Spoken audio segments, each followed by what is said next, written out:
Hey, good afternoon. Today I want to talk about a super simple, super secret formula for financial independence. And actually it's not even remotely secret, I'll be honest. But it might as well be because almost nobody knows it and very few people live by it.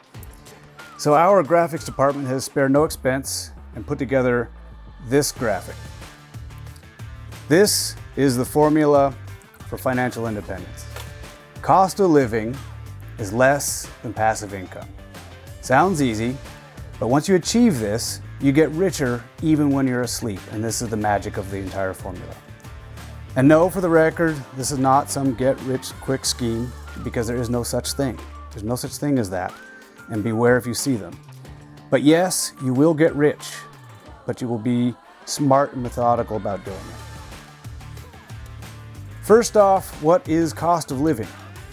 In America, the Bureau of Labor Statistics tells us that the average household cost of living is $5,102 per month. In other countries that varies, and I hope you're listening, but in Europe, in particular in places like Switzerland, that might be substantially more. But in general, in the North Atlantic countries, that's about right. If you're in South America or Mexico, you'll probably know that the cost of living is considerably less, but the opportunities there are fewer and far between. So the big items in a cost of living scenario are rent and mortgage, which usually represent about 30% of someone's cost of living. Then you've got things like groceries, fuel, insurance, internet, phone, entertainment, membership subscriptions, and so forth. This goes all the way down to, stamps and cat food, right?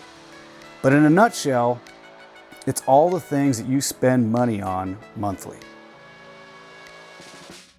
So, passive income. This is money that comes in when you're asleep.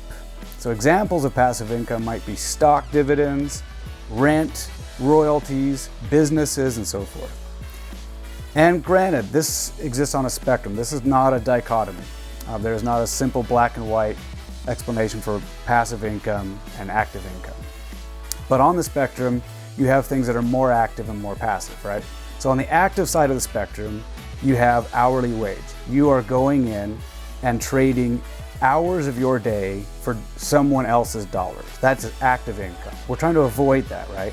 Passive income on the other side is money that comes in, like stock dividends, even if you're asleep, and frankly, even if you're dead, right? This is crazy, but this is really important to understand.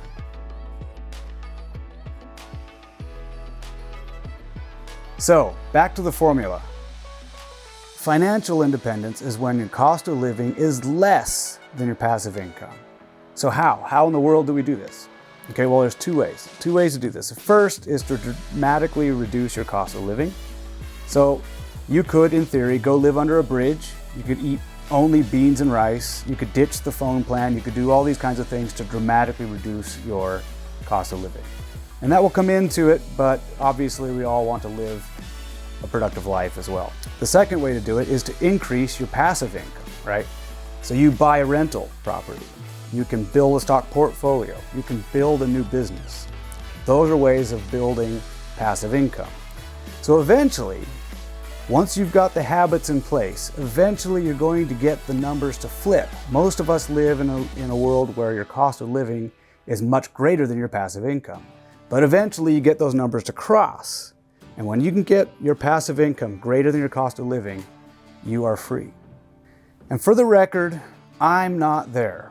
Yes, I'm a millionaire, my net worth is over $1 million, but I am not there to where I want to be.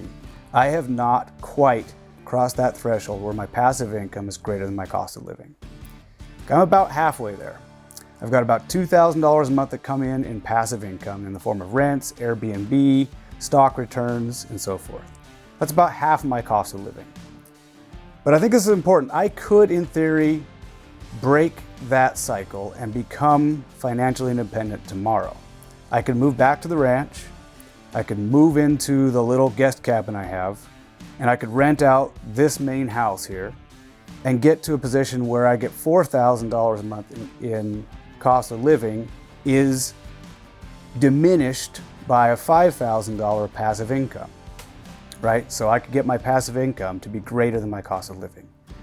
In other words, that would be $1,000 richer every month even if I slept all day long. But of course, I wouldn't do that. I would hike, I would write, I would build things. I would spend my time seeking meaning, right? And that's the subtext of this entire channel. That's what I want you to do too, is to find meaning in your life by seeking and achieving financial independence.